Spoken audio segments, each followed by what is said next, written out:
साथियों, हम online classes दे रहे हैं। एक कोशिश हमारी बहुत अच्छे से हम कर ही रहे हैं और आपसे ये आग्रह करेंगे कि आप जब भी वीडियो देखें तो हेडफोन लगा के बैठें, क्योंकि कैमरे के सामने का तजुर्बा हमें भी नया नया है। हालांकि हमेशा ही ऑफलाइन क्लासें रहती है और बच्चे सामने बैठे रहते हैं, तो चूंकि पहली बार कैमरे के आमने सामने की बात हो रही है, कैमरा ही मेरा स्टूडेंट है, सब कुछ है, तो इसलिए कुछ हिचकिचाहट मेरे को हो सकती है या फिर कोई परेशानी आपको भी हो सकती है, चाहे वो वीडियो की क्वालिटी को लेकर हो या फिर आवाज की क्वालिटी को लेकर हो।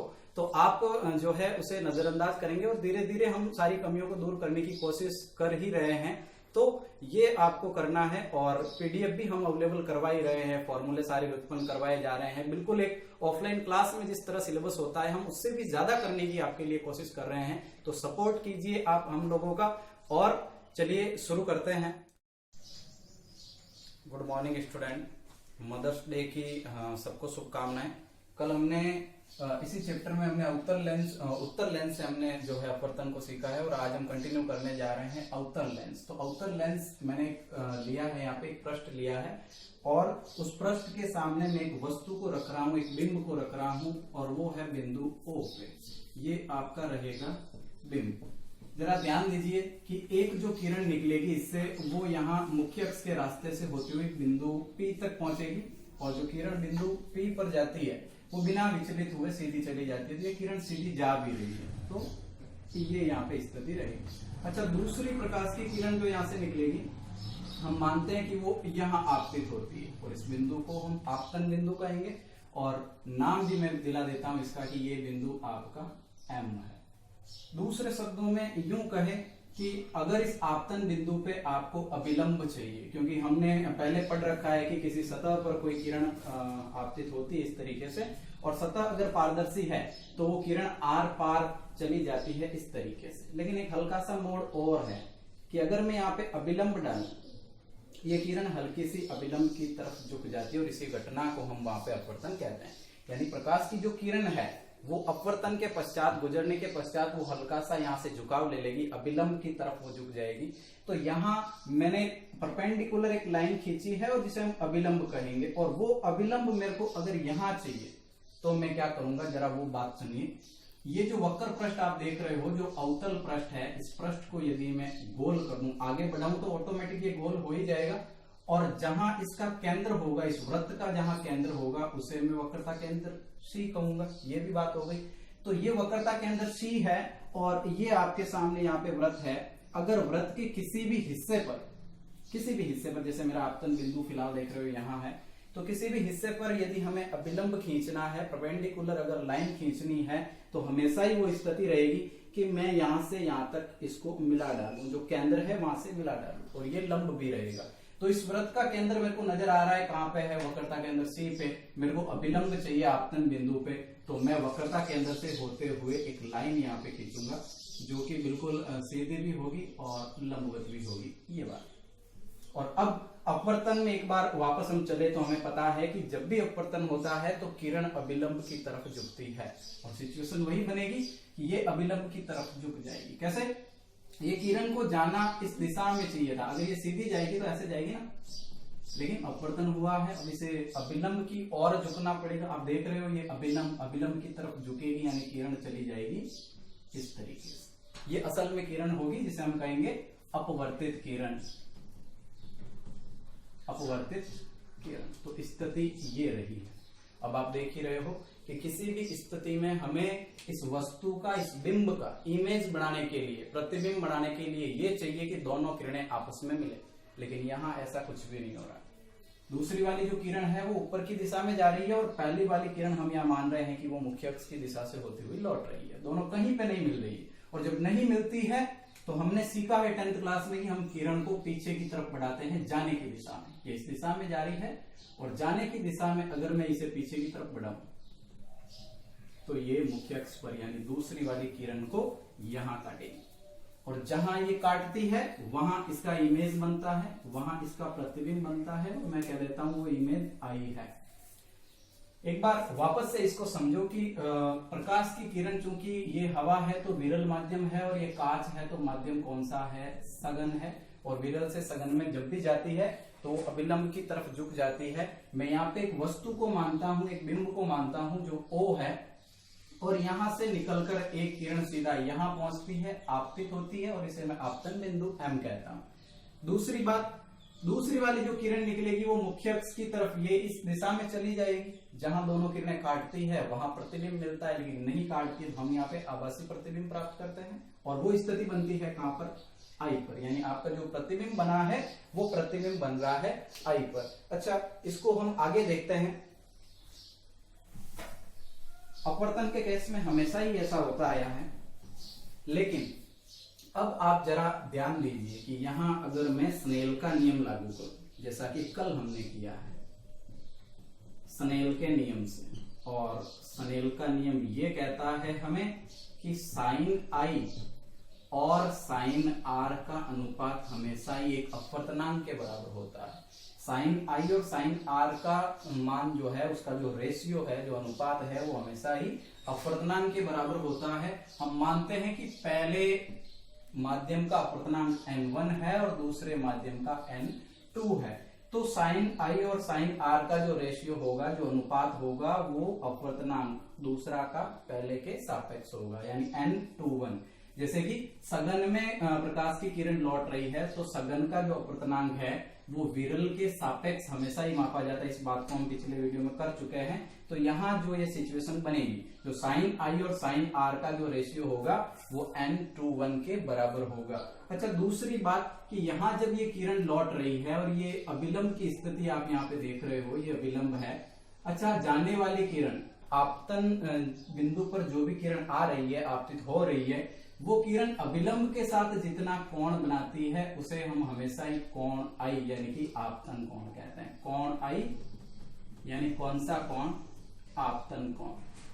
और दूसरा, जाने वाली किरण, अच्छा प्रतिबिंब जो बना रही है वो किरण जा रही है, और जाने वाली किरण जो एंगल बनाती है अभिलंब से, उसे हम कहते हैं कोण R, यानी कोण R को हम कहेंगे अपवर्तन कोण। ये सीधे सीधे शब्दों में है।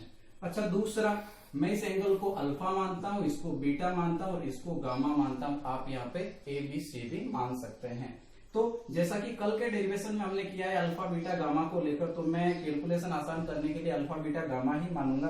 फिलहाल आप यहाँ समझिए कि यदि मैं स्नेल का नियम यहाँ पे लागू करूं तो वो साइन आई और साइन आर का रेशियो होता है जो अपवर्तनांक के बराबर होता है। अच्छा, एक डेरिवेशन हमने और पढ़ी है, याद कीजिए कि अपवर्तनांक 2:1 जो है वो n2 और n1 के बराबर होता है। तो यहां मैं ये मान भी पुट करूंगा यहाँ पे, यानी साइन आई और साइन आर का जो रेशियो है वो बराबर होगा n2/n1, और यहां आप वज्र गुणा करेंगे तो आपको स्थिति क्या मिलेगी, n1 साइन आई और n2 साइन और आर, ये स्थिति आपको मिलेगी। लेकिन यहां मैंने बोला था कि थीटा जो यहाँ पे कोण बनता है, यानी कि तमाम सारे जो कोण है वो कोण यहाँ पे अति सूक्ष्म है, क्योंकि ये जो पृष्ठ आप मान रहे हो, ये जो लेंस आप मान रहे हो, ये छोटा है, और वजह यही है कि छोटा होने के कारण यहाँ पे कोण छोटा है, तो हम थीटा को साइन थीटा मान सकते हैं, और यदि साइन थीटा है तो उसे हम क्या मान सकते हैं, थीटा। लेकिन स्थिति को समझिए कि मेरे पास साइन थीटा, थीटा यानी आई, कोण आई बन रहा है, साइन आर यानी कोण आर बन रहा है, तो मैं साइन आई को केवल आई मान के चलूंगा और साइन आर को केवल आर मान के चलूंगा। वजह की, तो वजह यह है कि साइन थीटा को हम थीटा मान रहे हैं, कोण अति सूक्ष्म है, इसलिए साइन आई को मैं केवल आई मान के चलूंगा और साइन आर को आर मान के चलूंगा। तो यहाँ पर मैं लिखूंगा n1i बराबर हो गया n2r के, और ये आपके बन गया है समीकरण नंबर 1। अच्छा, दूसरा हम यूं कह सकते हैं कि i और r का मान हमें ज्ञात करना है, तो किस तरीके से, तो मैंने यहाँ पे लंब खींचा है बिंदु n, और चूंकि n और p यहाँ पे अत्यधिक नजदीक है, तो नजदीक होने के कारण भले ही मैं p लूं या फिर n लूं, कोई फर्क पड़ने वाला नहीं है। तो एक बार मैं p लेके चलूंगा और फिर हम उसे n में कन्वर्ट कर देंगे। तो स्थिति ये बनेगी, हमें कोण I चाहिए। तो ध्यान दीजिए, एक त्रिभुज यहाँ पे बन रहा है जिसे मैं मार्क कर रहा हूँ, आप लोग देख पा रहे होंगे, बिंदु M है, अच्छा बिंदु I है और बिंदु क्या है C, ये त्रिभुज सबको नजर आ रहा होगा। अगर इस त्रिभुज में हम ध्यान से देखें तो एक एंगल है कोण R, और यहाँ पे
आर प्राप्त हो रहा है, ये निकालने के लिए अगर हम इसको देखें तो कुल मिलाकर के ये आपका एंगल है यहाँ पे आर, और अब हम त्रिभुज लेंगे कौन सा वाला, ये वाला,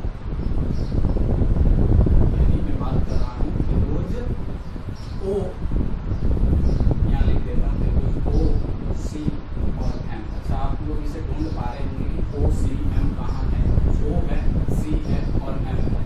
यहाँ से हम ये जो आर है, आर जैसा सॉरी आई वाला कोण निकालेंगे, आर तो हम निकाल ही चुके हैं, आर की बात यहाँ पे क्यों करेंगे, आई की हम बात कर रहे हो, आई कोण है ये वाला पूरा, इस कोण को हम कहेंगे आई। कंप्लीट आप देख पा रहे हो ना, ये हमारा अभिलंब था, और अभिलंब आपतित किरण और अभिलंब के मध्य जो भी कोण बनता है उसे हम कहते हैं कोण आई, यानी कि आपतन कोण, कोण आई मेरे को निकालना है। ये वाला कोण आई है, ये वाला कोण गामा है, और यहाँ पे हम देख पा रहे हैं कि ये वाला जो कोण है वो आपके अल्फा है और ये वाला कोण बीटा है। चलिए कोण आई की मैं बात करूंगा यहाँ पे, और कोण आई किसके बराबर होगा, इस त्रिभुज को भी मैं एक बार बात लेता हूँ, ध्यान दीजिए। ये त्रिभुज यहाँ पे मैंने इसको ये, और ये कोण हमारे पास गामा प्राप्त हो रहा है, और ये कोण हमारे पास आई प्राप्त हो रहा है। अच्छा दोबारा देखें तो ये वाला कोण जो है वो आपको मिल रहा है कौन सा वाला, बीटा, उसके आगे है गामा, लेकिन आंतरिक कोणों का योग फिर से बाह्य कोण के बराबर होगा, इसलिए मैं यहाँ पे क्या करूंगा कि आई प्लस जो आपके गामा होगा वो बीटा के बराबर होगा। तो पहले ये लिख दें कि आई प्लस गामा बराबर बीटा, और अगर हम निकालना चाहे यहाँ से आई तो ये हो जाएगा बीटा माइनस गामा, ये स्थिति रहेगी। सीधा भी लिख सकते हैं लेकिन कोई बात नहीं, हम पक्षांतर यहाँ पे कर रहे हैं, और समीकरण नंबर 3 आपको मिल रहा है। फिर से समझिए यहाँ ये जो ओ एम और सी इसकी मैं बात कर रहा हूँ, इसे मैं मार्क कर देता हूँ एक बार, और यहाँ पूरा कोण ये आई बन रहा है। अच्छा अधूरा कोण यहाँ से यहाँ तक ये आर बन रहा है, तो मैं आई की बात करूंगा क्योंकि मैंने त्रिभुज कौन सा लिया है, पूरा कंप्लीट त्रिभुज मैंने यहाँ पे लिया, अधूरा नहीं किया। तो यहाँ आई ये वाला एंगल पूरा है और ये वाला गामा है, इन दोनों का योग बाह्य कोण के हमारे बराबर होगा। तो यहाँ पे फिर से मिस्टेक हो रही है, ये कोण अल्फा था और इसलिए यहाँ भी हम अल्फा लेंगे, क्योंकि त्रिभुज हमने यहाँ पे क्या लिया है, ये वाला कंप्लीट लिया है, तो बार वाला कोण ये होगा, पूरा त्रिभुज लिया है तो बार वाला कोण अल्फा होगा, बीटा नहीं होगा, ये मिस्टेक हुई थी। चलिए समीकरण 2 व 3 से जो भी आपको मान मिल रहा है आई व आर का, वो मान आपको पुट करना है समीकरण 1 में। देखें समीकरण 1 क्या है, n1 आई, मैंने यहाँ लिखा n1 आई का मान हमें मिल रहा है अल्फा माइनस गामा। अच्छा उसके बाद बराबर मैंने लिख दिया n2 है, और r का मान आपको ये मिल रहा है कि अल्फा माइनस बीटा।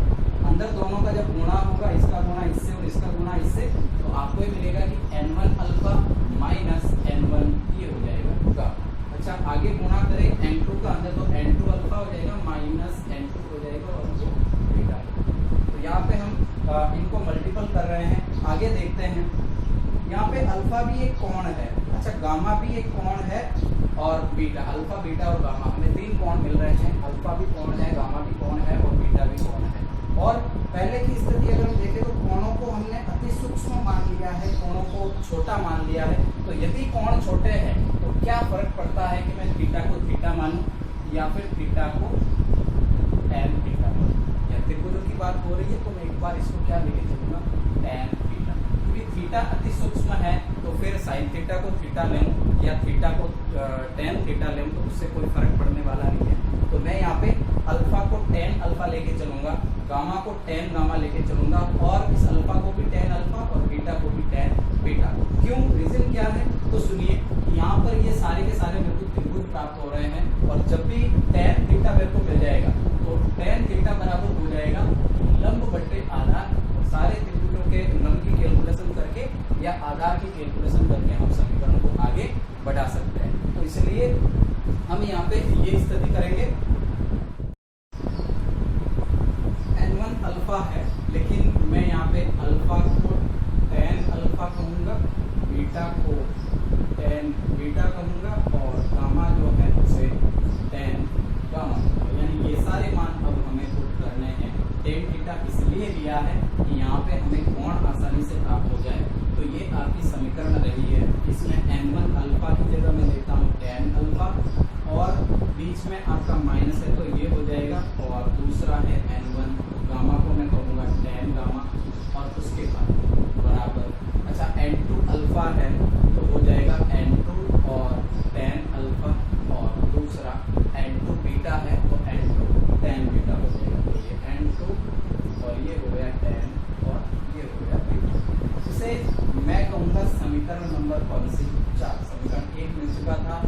3 और 3 के बाद ये समीकरण हो गया 4। यहाँ ध्यान दीजिए कि tan अल्फा कोण है क्या होगा, tan गामा क्या होगा और tan बीटा क्या होगा।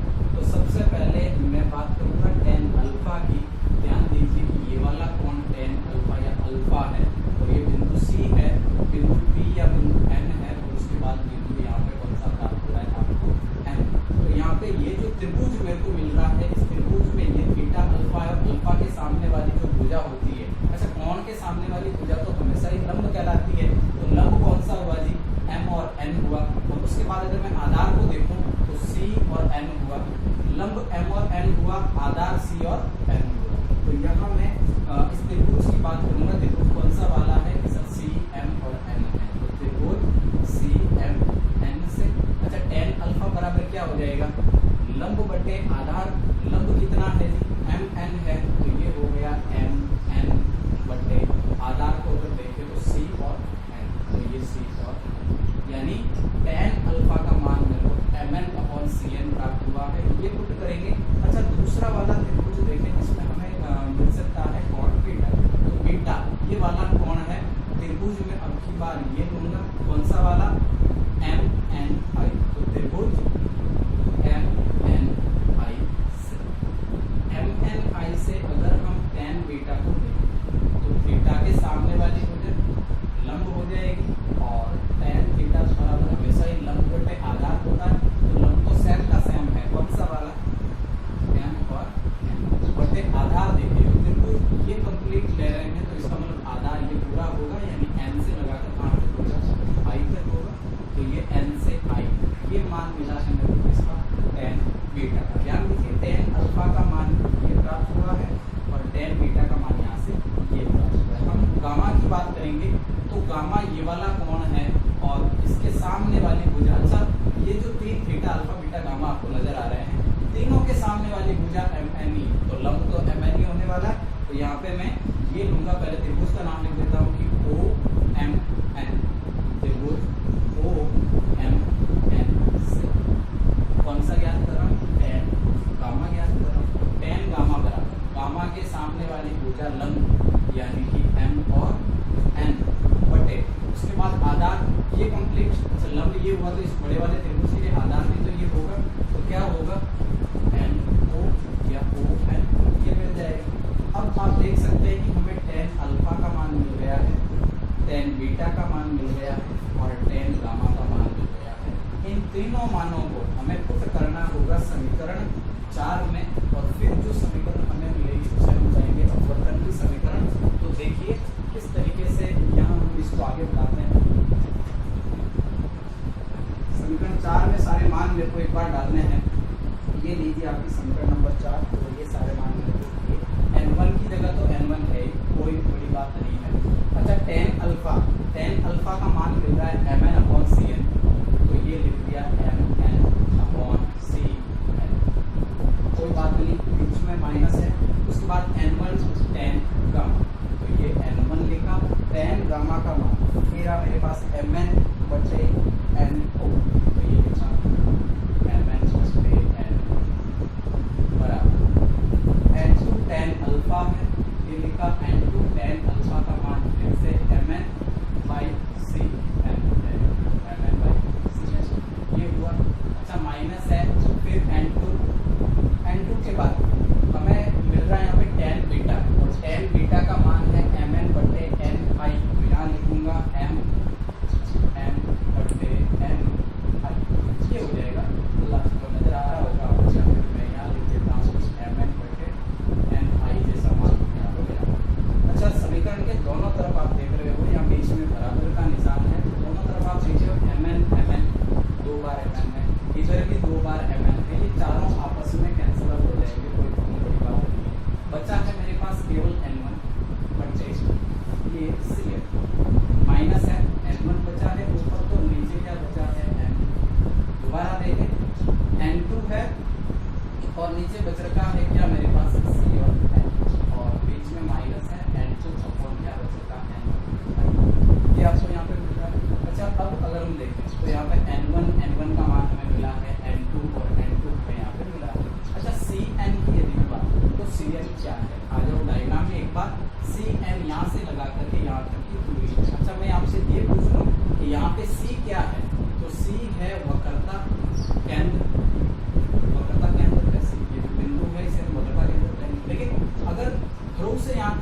पूछे कि ये दूरी कौन सी है, भैया दूरी की बात हो रही है ना, सी एन की बात हो रही है, तो एन से लगाकर सी तक, और ये आपकी वक्रता त्रिज्या कहलाती है। और वक्रता त्रिज्या को मैं लिखता हूँ आर से, वक्रता त्रिज्या को लिखता हूँ आर से। तो सी एन का जो मान होगा वो आपके आर होगा। तो ये लीजिए सी एन इक्वल टू ये आपका आर। अच्छा, यहाँ पे मैंने माइनस किया है, और माइनस इसलिए किया है क्योंकि लेंस से अगर हम उल्टी दिशा में चल रहे हैं तो सारी राशियां ऋणात्मक होगी ही, इसलिए वक्रता त्रिज्या जो आप देख रहे हो आर होगी यहाँ पे माइनस में होगी। मान किसका है? C N. दूसरा देखे एन ओ, तो एन ओ क्या होगा, यहां से लगा करके यहां तक की दूरी ये एन ओ कहलाएगी। और ओ मैंने आपको बताया कि ओ यहाँ पे क्या है, बिंब है, वस्तु है। और बिंब की दूरी या वस्तु की दूरी, बिंब की दूरी को हम रिप्रेजेंट करते हैं यू से, और चूंकि इस केंद्र से उल्टी दिशा में चल रहे हैं तो सारी राशियां ऋणात्मक, और जब सीधा चलते हैं तो सारी राशियां धनात्मक। तो ये राशि भी यानी यू भी किसमें होगी? माइनस में होगी। तो मैं एन ओ का मान एक बार यहां लिखता हूं और माइनस में यू। उसके बाद सी एन का ऑलरेडी मिला हुआ है हमें, और दूसरा एन आई का मान यदि हम देखें डायग्राम में तो ये आपका यहाँ पे एन है, और आई को देखें तो यहां से यहां तक। अच्छा, आई जो है वो यहाँ पे इमेज यानी कि यहाँ पे आई प्रतिबिंब है, और प्रतिबिंब की दूरी को मैं रिप्रेजेंट करता हूं वी से, और ये भी उल्टी दिशा में है तो ये भी मान ऋणात्मक होगा, यानी कि वी जो होगा वो माइनस में होगा। तो यहाँ पर एन आई की जगह मैं क्या लिखूंगा? वी लिखूंगा, और ये वी भी माइनस। अच्छा, यहाँ आप देखो सी एन चाहिए, सी एन का मान हमें प्राप्त हो गया है, हमें एन ओ चाहिए, माइनस यू हमें मिला है, और एन आई का जो मान है वो हमें यहाँ पे माइनस वी प्राप्त हुआ है, और सारे मान माइनस में है। चूंकि उल्टी दिशा की यहाँ पे बात हो रही है तो मैं ये सारे मान यहाँ पे पुट करता हूँ, यानी n1 अपॉन सी एन है, सी एन मेरे को माइनस आर मिल रहा है, तो ये माइनस था आर। अच्छा, माइनस यहाँ भी है, और n1 है मेरे पास, और दूसरा देखे तो no जो कि है माइनस में u। अच्छा, इस माइनस और इस माइनस को कैलकुलेट करूं तो यहाँ माइनस माइनस क्या हो जाएगा?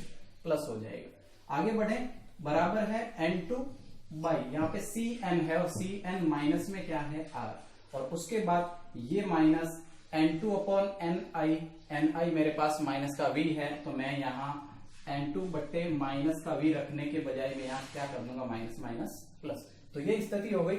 आगे इसको कैलकुलेट करते हैं। n1 अपॉन आर आपके पास है, और वो r है माइनस में, ये राशि आपके पास माइनस में है। मैं n2 अपॉन आर को, भाई r दोनों समीप लाने जो है यहाँ पे है आपको, और u और v दोनों उधर ले जाने हैं, तो मैं इसको तो लेके आऊंगा इधर, ध्यान दीजिए, और इसको लेके चला जाऊंगा उधर। तो जब भी n2 बट्टे r, और ये राशि माइनस में है, जब इसको मैं इधर लेके आऊंगा तो ये राशि हो जाएगी प्लस में, यानी कि n2 अपॉन क्या हो जाएगा? r, और अब ये राशि किसमें हो गई है? प्लस में, क्योंकि यहाँ पे माइनस में थी। दोबारा देखें, यहाँ ये वाली जो राशि है आपको उधर लेके जाना है, तो n2 अपॉन वी तो एज इट इज है ही, तो n2 अपॉन वी ये प्लस में था, इधर आके क्या हो गया? माइनस। ये स्थिति आपको मिली है। आगे बढ़े तो स्थिति क्या होगी जरा देखें। यहाँ आपके पास n2 n1 है। अच्छा, मैं जब भी यहाँ से r कॉमन ले लेता हूं तो n2 माइनस n1 बचता है, और अपॉन r, ये स्थिति हो जाती है। और उसके बाद ये हो गया n2 अपॉन v और माइनस n1 अपॉन u। समीकरण को यदि सीधा करें तो सीधा करके आप देखोगे तो आपको यहाँ पे n2 upon v minus n1 upon u बराबर हो जाएगा n2 minus n1 upon r। और यही सेम समीकरण हमें कल प्राप्त हुआ है। जाना पहचाने समीकरण आपको लग रहा होगा, और इसलिए लग रहा है कि हम लेंस भले ही अवतल ले रहे हैं या फिर लेंस भले ही उत्तल ले रहे हैं, दोनों के लिए अपवर्तन का जो फॉर्मूला होगा वो लगभग नहीं बल्कि पूरा ही बराबर ही होगा। अब यहाँ पे सिचुएशन को समझिए कि मैं यहाँ पे विरल माध्यम से किरण को कहाँ भेज रहा हूँ? सघन माध्यम। भाई किरण हवा से होते हुए कहाँ जा रही है? लेंस में, यानी कांच में।